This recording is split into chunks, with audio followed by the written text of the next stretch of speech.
New Thought Media Network. We are a global broadcast network of positive music, media, and entertainment, inspiring humanity's evolution along the journey of enlightenment and creating a world of love, peace, empowerment, and prosperity for all. New Thought Media Network. Positively inspiring.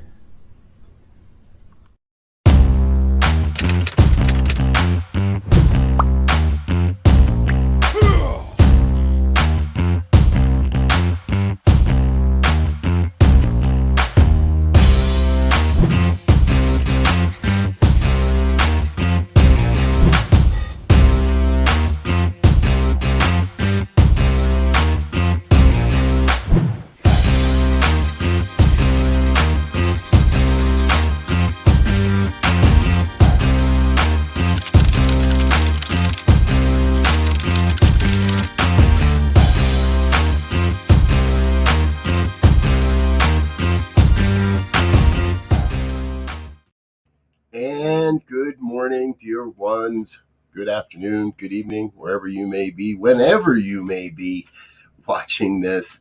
Thank you for being a part of New Thought Media Network and what we're doing here. It's Saturday morning, and that means it is time for our Science of Mind and Spirit conversation series.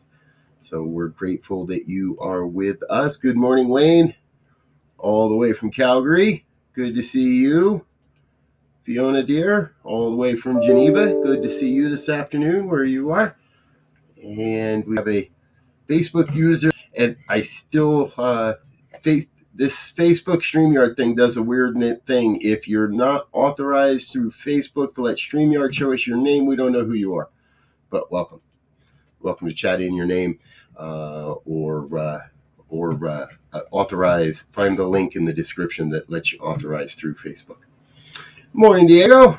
Good to see you, brother. One of our extraordinary, amazing producers. Diego, glad you're here. Roy, all the way from Fort Morgan, glad you're with us as well. And Elmer, welcome, Elmer. Thank you for sharing your name with us, sir. Appreciate that. All right.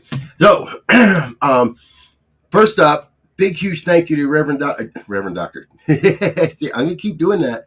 To Dr. Tracy Brown, RSCP, for her sharing last week. If you didn't get a chance to see that, I'm going to encourage you to go back and watch that at another time. Julia from Maryland, welcome. Glad you're with us as well. A couple of new folks with us here today, I believe. So what we do here, this is as you I hope you can gather from all the promotions, this is a revolving cast of characters that comes together, and we look at this book, The Science of Mind, by Dr. Ernest Holmes. That's what we're studying, and it's a good-sized book there. Although this has got all kinds of extra stuff in it, it's not in the true textbook. Anyway, we work through chapter by chapter, and each person takes a section, and we continue to our study and our evolution. So if you have a copy of the book, please do grab it, pull it out. If not, no worries, you'll be able to follow along with us as well. And today we're going to talk about chapter 2, which is called Mind, the Greatest Discovery. Mind, the Greatest Discovery. As we do go along today, we do want to make sure that you know you're more than welcome to share your thoughts, ask questions, interact through the comment box and through the comment field. I may or may not respond to every single one of them, but I will absolutely be able to see. And we love the comments. We love to be able to open this up to a greater sense of discussion, as well as, so it's not just a lecture, it's not just me sitting here we're going to be together for the next 40 minutes or so. So I encourage you, please be a part of what we're doing, be a part of the conversation, interact with us. And if you like what you're hearing, please hit the like button, hit the share button, the subscribe button, let your friends know what we're doing, invite some people to join us here this morning. We'd love to have more and more people help being a part of this whole thing. It's all about every one of us bringing more of the science of mind, of the new thought philosophy into our lives and into the world. So, all right. I think we should get going. Roy's already running ahead on us. Roy, yes, electricity did exist in the days of Moses. We're going to talk about that as we go along today. But let's jump in. So far, if this is your first time with us, what we've looked at is the basic introduction, which is 4 weeks in and of itself, and then last week, the chapter, In the Beginning, God. So today is Mind, the Greatest Discovery. And what Holmes is doing here is, we want to remember, this is written as a textbook as much as it is, it's not a storybook, that's for sure. So it's written more as a textbook. Holmes is laying out his whole philosophy in this book, especially in the earlier chapters. And it is in these earlier chapters where, for some of us, it may seem a little basic, and for some of us, this may seem incredibly revelatory. I know when I first read this chapter and these first few chapters after the introduction, it gets pretty heavy and it gets pretty deep. Now, Holmes was also of the time when we pretty much used almost exclusively male pronouns for human beings, and you're going to notice that heavily in this chapter. In my readings and in my sharing, I will do my best to change those or shift those. I heard recently, well, no, maybe this is something we want to shout from the rooftops. I heard recently that there is a movement afoot to rewrite this book from the gender-neutral perspective, with gender-neutral languaging, and having the Science of Mind general neutral edition. So we could look at it from that perspective. However, and I'm not going to read through all of this as we go here today. There are some sections that I'll read through, but I'm not going to read through all of it. So in this chapter, Holmes opens with nature waits on humans' self-recognition.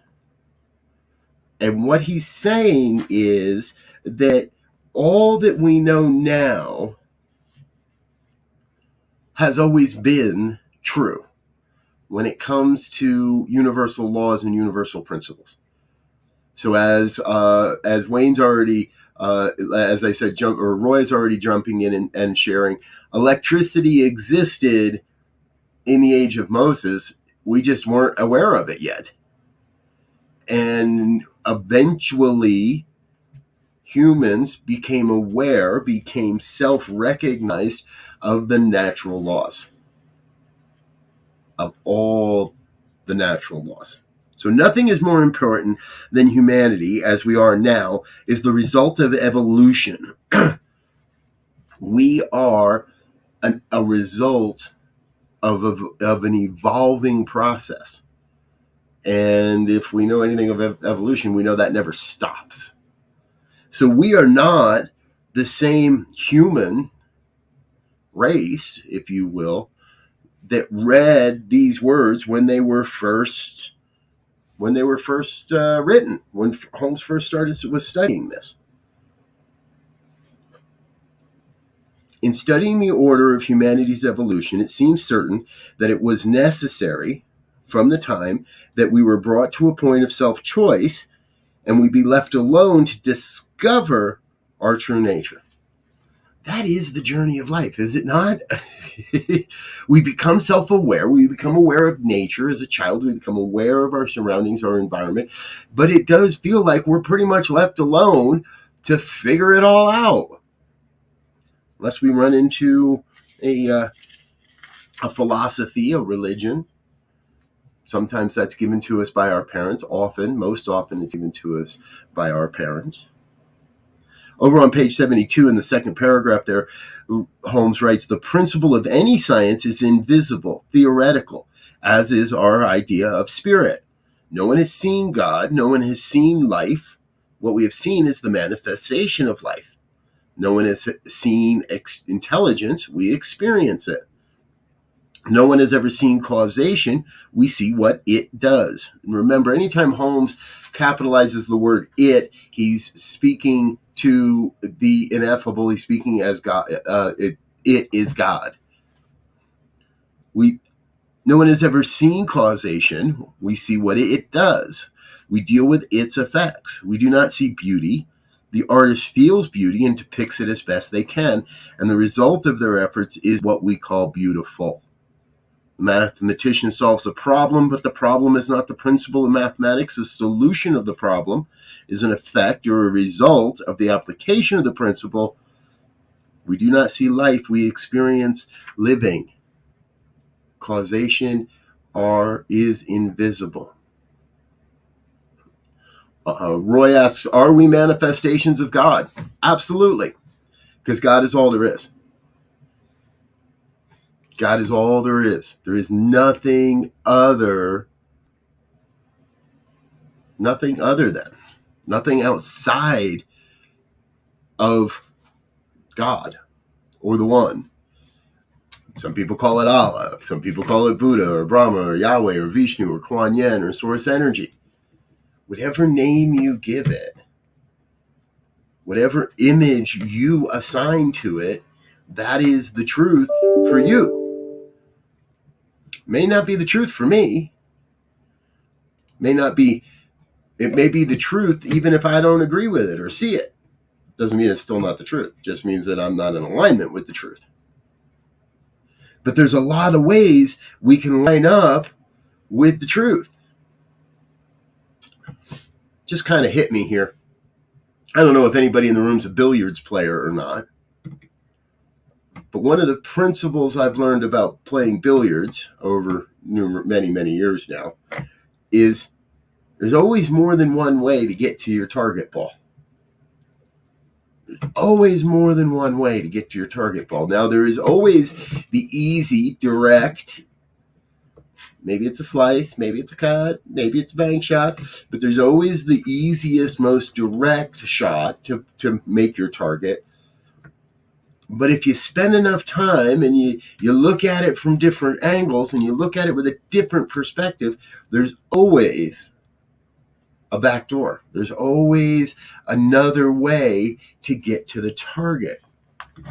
So however we want to assign the events and the experiences of our lives, we get to control that because we can assign a new way. We can have a perception of a new way to get there. Holmes continues here on page 72. The first great discovery humanity made was that we could think. This was the day when we first said, I am.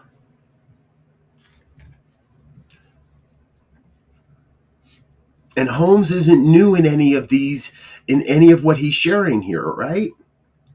I think, therefore I am. He is relying, he is outlining, he is laying the foundation for what comes later in the book, for what comes later in the philosophy, for what comes later in the teaching. These are the very foundational aspects that are going to hold up all these other aspects that we'll learn about throughout this coming year. So in that bottom section again, which would be the fourth paragraph, the basis from which humanity is evolving is infinite. Behind us is the great unknown, but not the great unknowable. Behind us is the great unknown, but not the great unknowable. Behind us is the principle, the law, the way this all works. And you're going to hear this throughout today. We're in a lot of ways, he's outlining why these first four introductory sections that we looked at last month, what it is, the thing itself, what it does, how to use it, how it works, how to use it. He's reiterating in this chapter the validity of those four sections because that's truly the triune nature. And we're going to get to that before we're done here today. So let's continue. The basis from which humanity is evolving is infinite. Behind us is the great unknown, but not the great unknowable. As the result of the discovery that we could think, plan, and execute Humanity has built up a great civilization. He has perceived the natural works through us in order to work for us. We must experience and perceive the natural order of life working through us in order to work for us. It means we are the avenue through which the unknowable becomes known. We are the avenue through which the unknown, or the unknown, again, not unknowable, but it's unknown. We are that place where the unknown becomes known. So again, there was electricity just like before we knew how to use it. There was gravity long before we understood how to use it. The principle of flight existed long before we discovered how to use it. Roy asks, so are we an eternal existence? Yes, Roy, exactly. We are eternal in our soul, at the level, at the experience of the soul. We are eternal. The body temple is not. And we're going to talk about this a little bit in a moment. The mind that is you is eternal. The brain through which our mind acts is not. The divine is eternal. And the divine within us, the divine that we are, must therefore be eternal as well. That's why in this philosophy, we don't say people die. We don't talk, we talk about death and dying. We talk about the decay of the body temple. We talk about the upkeep and the health of the body temple. But when, and we talk, but we're forever, our soul is absolutely eternal. So the body goes away and the soul makes its transition, the way we say it. We make that transition to a greater dimension of livingness. Another dimension of livingness. This is the place that for us right now is unknown. But it's not unknowable. And when we dive deep into the metaphysical world, when we dive deep into a sense of believing we can communicate beyond the human nature, natural, this environment, into those other dimensions of livingness, well, we call that channeling. Or that's a psychic, or we go to a seance, or we go to a tarot reader, or we go to our neighborhood psychic, or whatever it might be. There are no boundaries within the mind of this one thing we call God, within the experience of this one thing we call God. I like to think of it this way. There are people in India right now living their lives, and I have no idea what that looks like. I have no idea what time it is right now. I have no idea what they're doing. But they're still part of this one thing called human life, humanity. There are souls in other aspects of this thing called life having their being in dimensions that I am unaware of. I have no idea what time it is there, what color the sun is there, if there's planets there, if we experience a body temple there, or if we are just an ethereal light, like a ghost.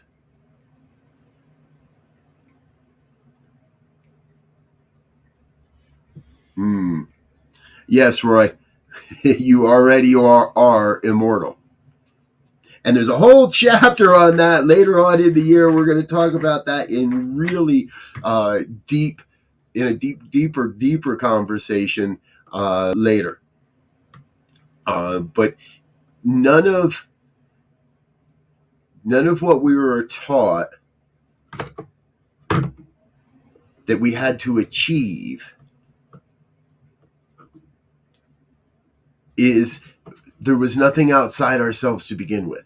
So it's not the achievement It's not the process of saying, "Oh, I'm a good guy," or doing the perfect rosary. Or Holmes is going to talk about that in this chapter as well. We don't put superstition into our prayer because the superstition isn't going to help us anything. So we've got to let go of all that superstition that's built up around that others use to either validate or invalidate belief systems, and recognize that everything we're talking about is part of our inherent nature as a human being, and we have access to all of these things simply because we exist.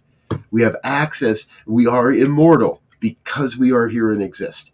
We have the power to create because we are here and exist. We have the power to intuit. We have that. We can tap into that intuitive nature because we are here and we exist.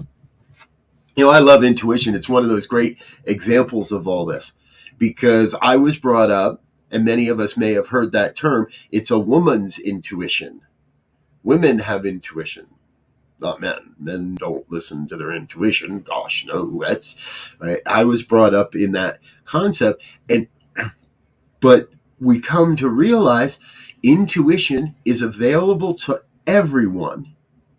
We all have it. It's at play in every one of us. We just get to choose whether we embrace that and empower that, or whether we decide to sit on our hands and do nothing.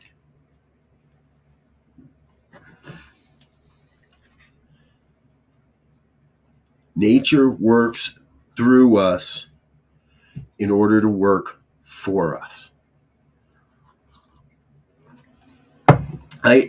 Over the last year or so, I visited the great church of Reverend Dr. Johnny Coleman.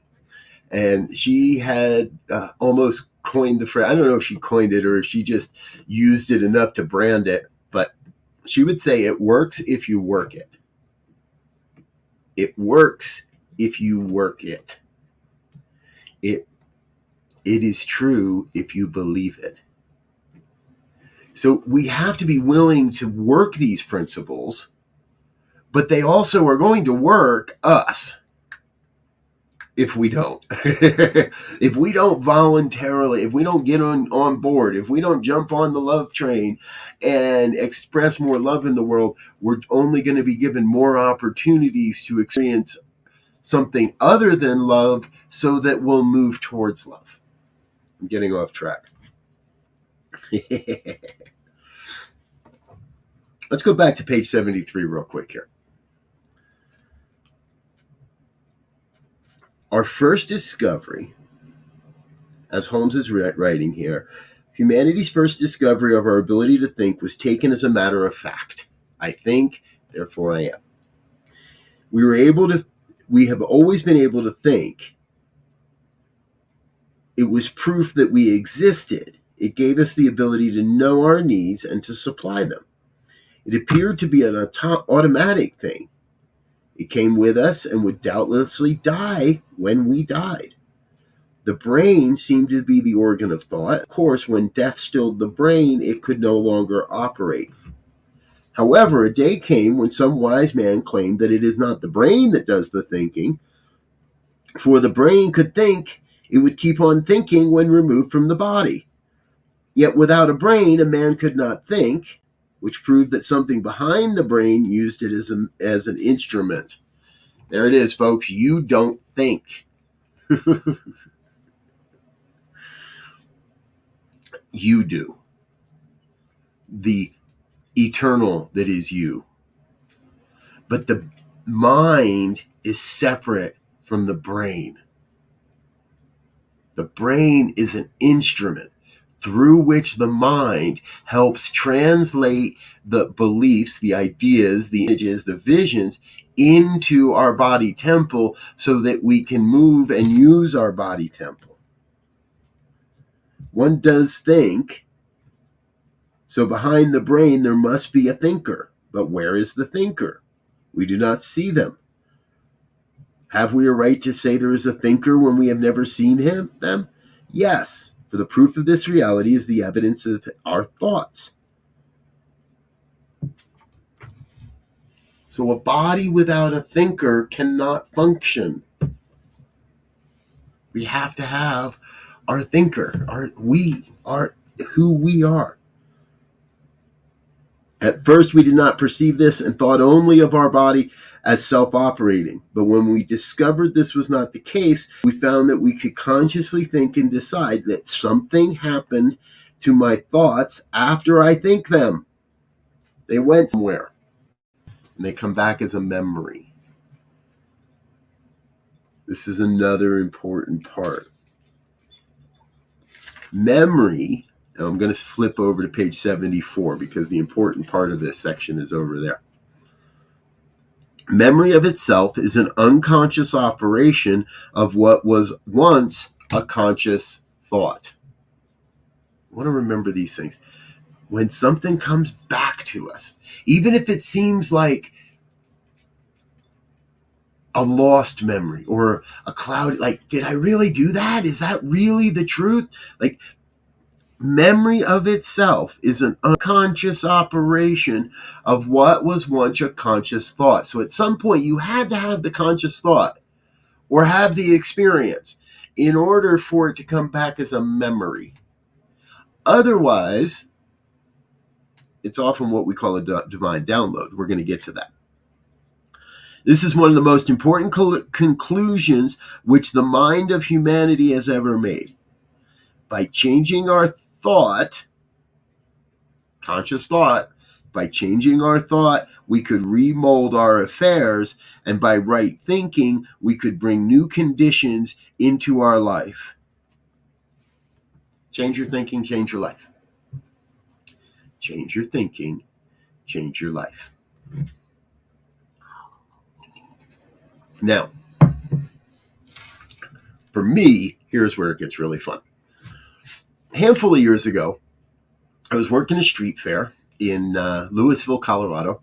I was promoting a Science of Mind, a New Thought Church, a Center for Spiritual Living. And we had that phrase on our banner, on the banner. Big, bold letters. Change your thinking, change your life. And I would listen, and I was a very observant, it was my work.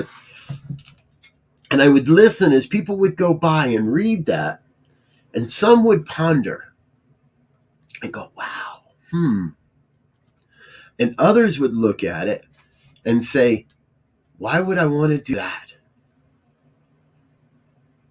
Why would I want to do that?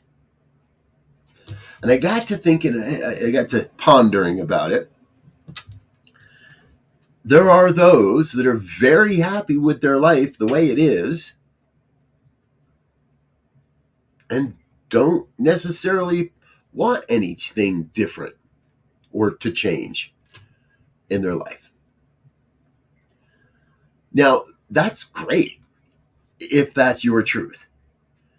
If there is absolutely nothing you would like to change in your life, close the book and head for the mountains right now. But I don't think that is truly the human experience. There's another part of that says this thing called God, first cause, is forever taking on form and experience in order to abandon that form and experience, so that we may have new experiences and create new form. I paraphrase. If we think of the divine as that first cause that has to be evolving, by the nature of what we're laying out, it can't not be evolving. It can't be static. So the thing called life must be evolving. And if I'm part of this one life, then I must be evolving as well. And as I do, I come to a greater realization or a greater perception of what I'm capable of and what I'm here to do. I don't know that I can help but to change my thinking. I know that I can help but to want to change my life. Because it is in our very DNA to evolve. It is our very nature as spiritual beings to continually evolve into the greater yet to be, into a greater expression of who we came here to be.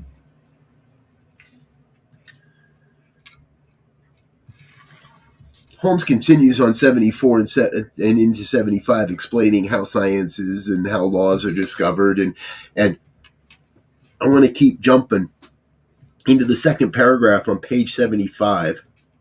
The science of mind, then, is the study of life and the nature of the laws of thought, the conception that we live in a spiritual universe, that God is in, through, around, and for us.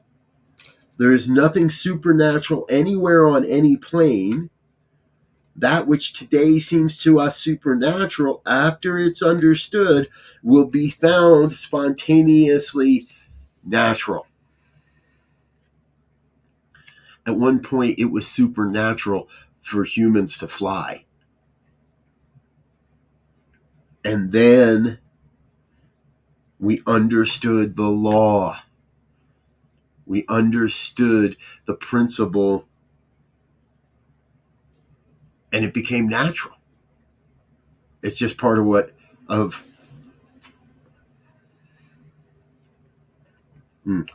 checking in on some of the comments. Thank you. It became natural that it was just possible. It's not our nature to flap our wings and levitate, but it became natural to utilize the principle of flight in our lives, as our lives.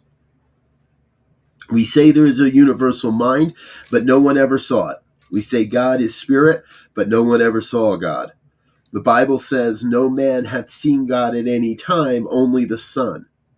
He hath revealed him, the God. It is the Son that reveals the God. It is the divine. It is the human that reveals the universal principles. Without us, there's no way for this stuff to be revealed. No way for this stuff to be demonstrated. There's no way to test all this, to experiment, if not for us. If not for us to be willing to consider how our thinking controls our life. This philosophy forever has talked about the fact that we believe in the control of conditions through the power of the one mind, not on my individual brain, but in my ability to use my brain to influence the God mind, the one mind, the divine mind, the all mind, so that it must create conditions that it must let go of the old form in order to take on new form.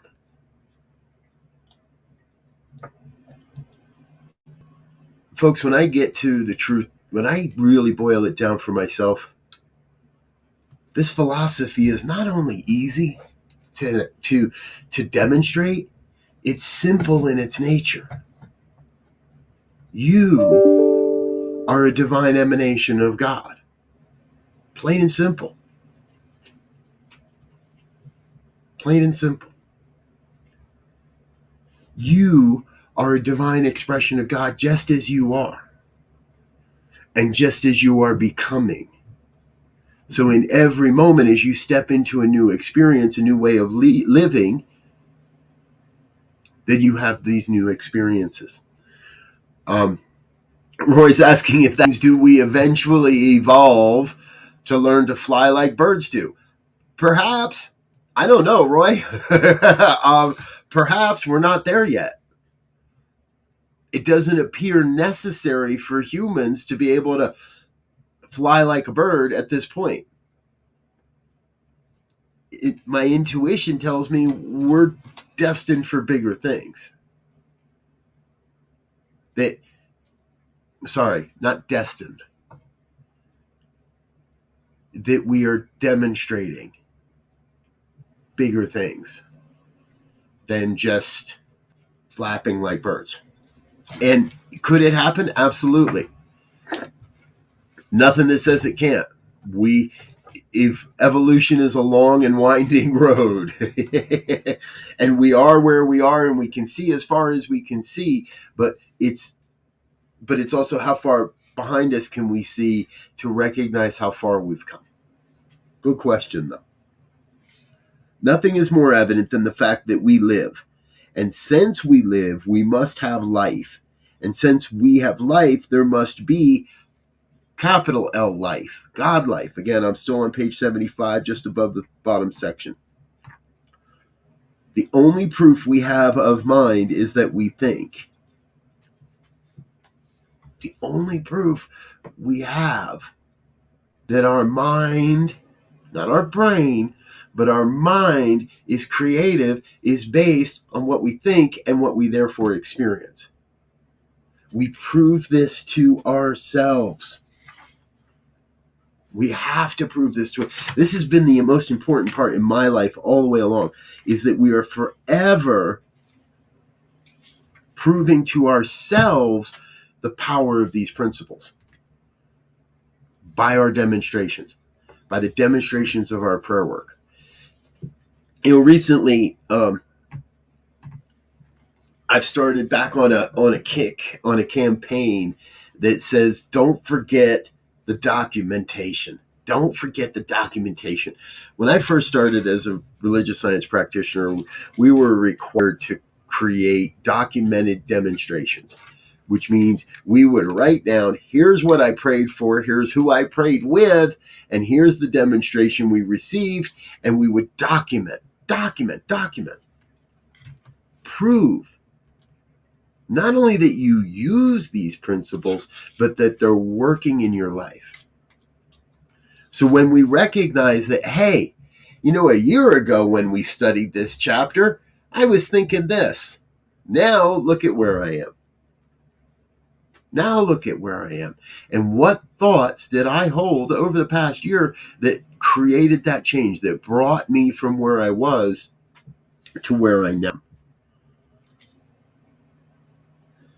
Over on page 76, the very top, the intuitive perception was not the result of perceiving the object, but was itself the cause of the object perceived. This is what Emerson would have had us understand when he said there is one mind common to all individual men. We've played this game. There's a great cartoon out there, stick figures, two people looking at a bunch of lines. One sees a 6, one sees the 9. It's because they're coming from different perceptions, perspectives. Your perspective creates your perception. I want you to hear that. Your perspective, the way upon you look at a room, creates your perception of the room. Here's an easy way to look at it. If you walk into let's say you walk into a conference in a hotel. If you walk in the main back door of the conference room, of the ballroom, you're going to see a bunch of people, and you're going to see the backs of their heads, and you're going to see chairs, and you're going to see sections maybe of chairs, blocks of chairs, and up on the front, you're going to see somebody on the stage, and you're going to hear all the sound coming from the stage. If you walk into that same ballroom from the back door, you're going to see the backstage area. You're not going to hear the sound of the speaker quite as well. You might understand there's something there, but you're not going to really be able to hear it because it's being projected away from you. You're not going to see the faces of the people. You're not going to know how many people are have an idea of how many people are in the room. Your perspective changes your perception of what's going on. How you look at it changes what you will see. And then based on what you see is going to change what you experience, how you experience what you're going through. So on the bottom of that page, in order that nature may be coherent and come into self-expression, there must be an objective, a manifest world. Right? This is the difference. Which object do we see? The back of the head from the back of the room? Or do we see the object that is the back of the stage, the behind the scenes, from the back door of the room? I just did that in a way that really confused everybody, didn't I? That which is physically outside of us still exists in the same medium in which we have our being. And the intelligence by which we perceive it is the same intelligence that created it. The people still exist in the ballroom, even if I don't see them. There are people in churches and mosques and synagogues around this world praying for world peace, even if I don't see them. But we're all part of this one thing. We're all living on the same planet. We're all breathing the same air. We're all part of this one thing called life, called God.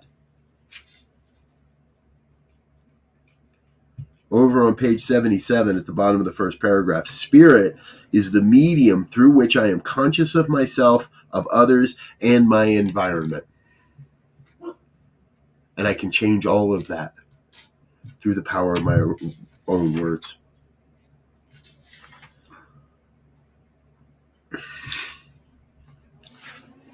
Keeping conscious of the time here today. We still have a few pages. And I invite you to read these. I don't have an awful lot of highlights on these last few pages because it's simply the evidence. It is simply his explaining the evidence that all of this is true. Fiona says, I am the perceiving, not the perceiver or the perceived. Exactly. We are the activity of the divine. And the results, what is perceived, the form, while it is of the divine, while it is of God, it is there to support us in moving forward in our perceptions. There is a law in the universe which operates in a certain way according to the tendency set in motion and does so mathematically inexorably. We cannot destroy the law, but we can redirect its movement. This is on the bottom, page 78, by the way. There is a there is a law in the universe which operates in a certain way, according to the tendency set in motion. Now, that tendency is often our thoughts, right? I'm not good enough. I don't have enough. Whatever the tendency is, there is a law in the universe which operates in a certain way according to the tendency set in motion and does so mathematically. We cannot destroy the law, but we can redirect its movement. Just as we plant seeds and later decide we wish something else, we go out and uproot the first seeds and plant others in their place. We are not thereby destroying the soul. We have simply determined to use it in a different way. And here's where Holmes takes one of the biggest leaps in this philosophy that we are going to learn about throughout this entire year. It always comes back to the subject-object relationship. When we are dealing with subjectivity, we are dealing with that which is subject to the conscious volition. Conscious volition in the universe is what is meant by the spirit or God, the mental medium, the universal subjectivity. The law is the doer of the word. And don't worry if we don't have time to answer a lot of questions on this just yet today, because this is what's setting us up for future weeks and future chapters. He concludes this section by describing the threefold nature of God. And I want to make sure that we touch on this before we wrap up today. We find then, as we study our own being, we begin to deduce that the nature of God, or the universal being, is. There is no way we can know God except by studying ourselves. Someone may say God reveals himself, and yes, we think God reveals himself to us, but only by revealing itself through us, as us. We know about God only as we judge what God must be. If we study the true nature of man, then we shall have delved into the real nature of God. Or first cause. We have found that humanity is threefold in its nature. We must declare that God is threefold in its nature. God is spirit, or self-knowingness. God is law and action. God is the result. This is the inner teaching of the Trinity.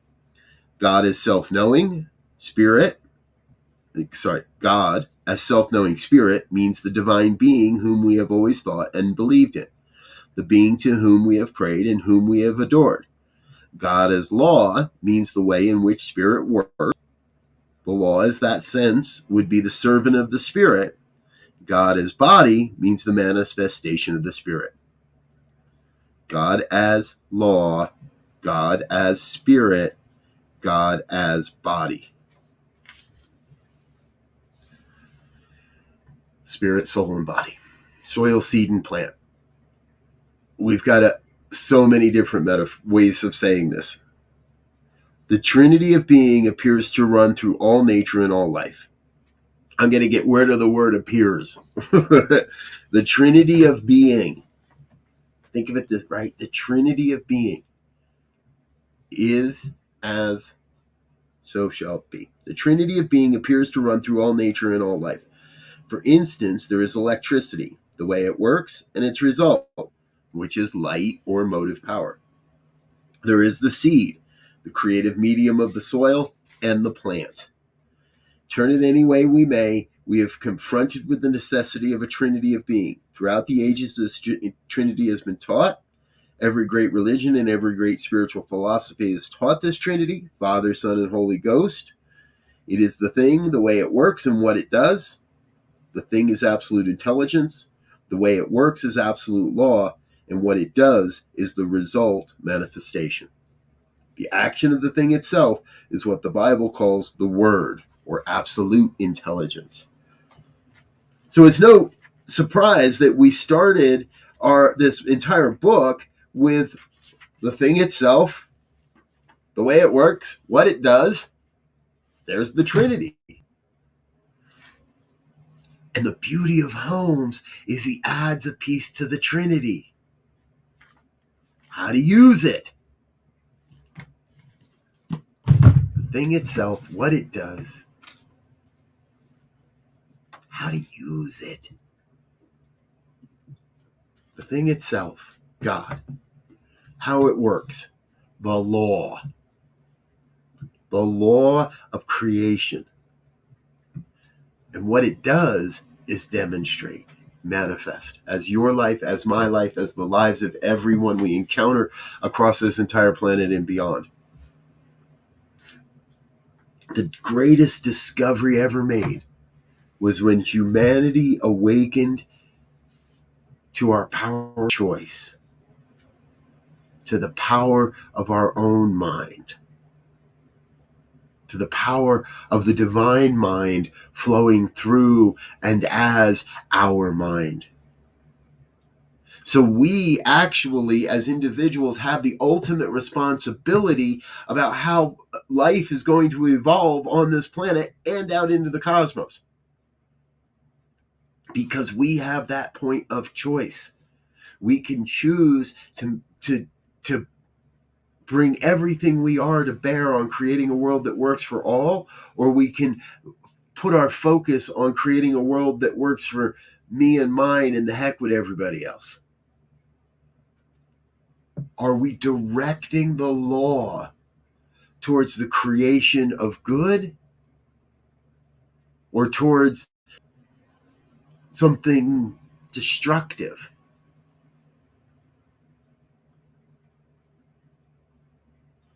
There are not, correct, Roy, there are not three gods, but three avenues of the one God manifesting through ourselves. God is manifesting itself as the seed, the soil, and the plant.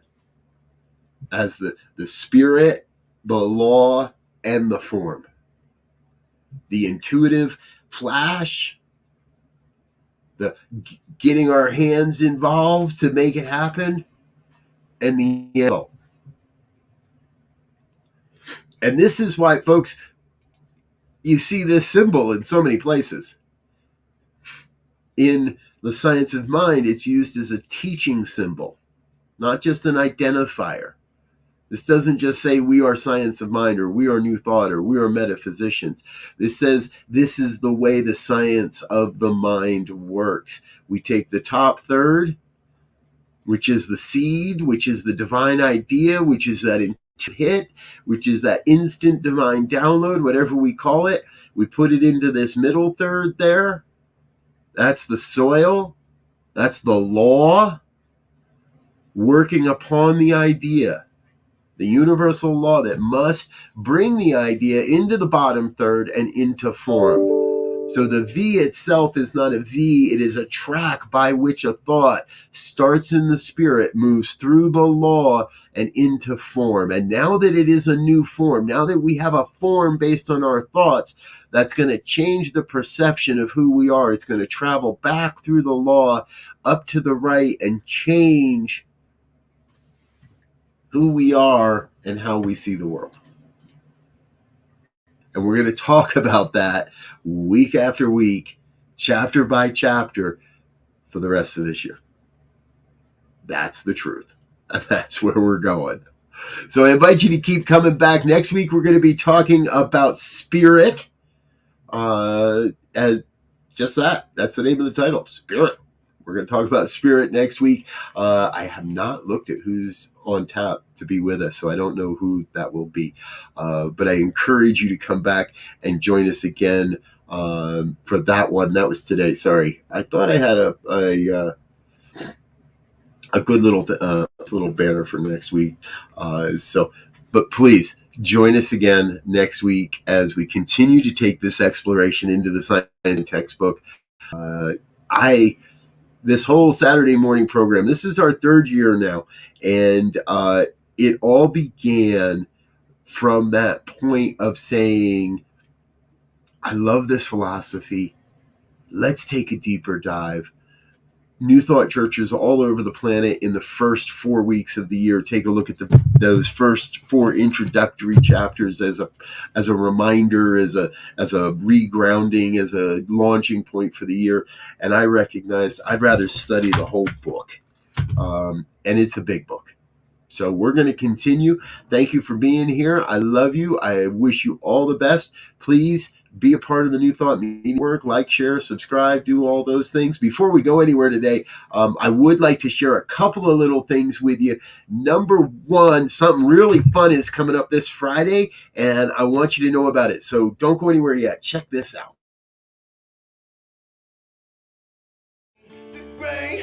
Oh, here is the church. Here is the steeple. Open the door. Give love to all the people. Oh, here is the church.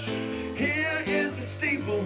Bust down the doors and wake up the people. 'Cause I'm catching this feeling. It's a funny kind of pain.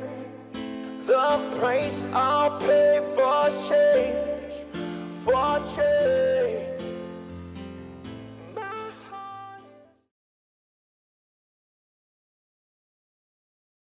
I am so excited. A New Thought Media Network is partnering with the Center for Spiritual Living Salt Lake, longtime friend, to bring forth a concert by a guy named Jarrett Burns. That's a little taste of Jarrett there. He is currently living in Berlin. However, I believe, if I have the story correct, he's originally from Utah and is back in the States for a short time. And they're doing a concert on Friday night. And we're going to live stream broadcast that concert as well. It's open to you on a love offering donation basis. So we encourage you to come join us Friday night here on the New Thought Media Network. Just check any of our outlets. YouTube's always the best way to ensure that you find us there. So thank you for that. Please be a part of it. And before we go today, I want to say thank you to a few people, and I invite you to please help us with that. Check this out. Please help us say thank you to our organizational sponsors, including Hefferland Foundation, Affiliated New Thought Network, International New Thought Alliance, Center for Spiritual Living Denver, Center for Spiritual Living Midtown Atlanta, New Thought Philadelphia, Planned Happiness Institute, Summit Center for Spiritual Living, Center for Spiritual Living on the Lake, Ontario, Unity Spiritual Center, Kitchener, Canada, Om Center for Spiritual Living, La Mesa, Center for Spiritual Living, North Jersey, Unity of Savannah, Center for Spiritual Living, Seattle, and all of our individual donors and sponsors. Thank you for being a part of New Thought Media Network. Please like, share, and subscribe. New Thought Media Network. Come be you. And that's our show for today. Part of the Science of Mind and Spirit Saturday morning conversation series here on the New Thought Media Network. We'll be back again next week at 9 a.m. on Saturday. Thank you for that. Hey, we encourage you to have a great day out there and enjoy all the great programming that's available here on the network. Check out our YouTube page for past all of our programs, and plan to join us tomorrow as we highlight various New Thought communities from around the globe in our all-day Sunday programming. If you happen to be in the Denver, Colorado area, I will be speaking at the Althea Center, downtown Salt Lake, or downtown Denver. That's the Althea Center. Join me tomorrow. That talk starts at 10:30, and it will be live on their Facebook page at that time as well. I'm Rev Robert. I'm going to get out of here for now. I love you. You're amazing. I so look forward to being with you again real soon. Until then, I wish you peace and richest blessings. Bye now.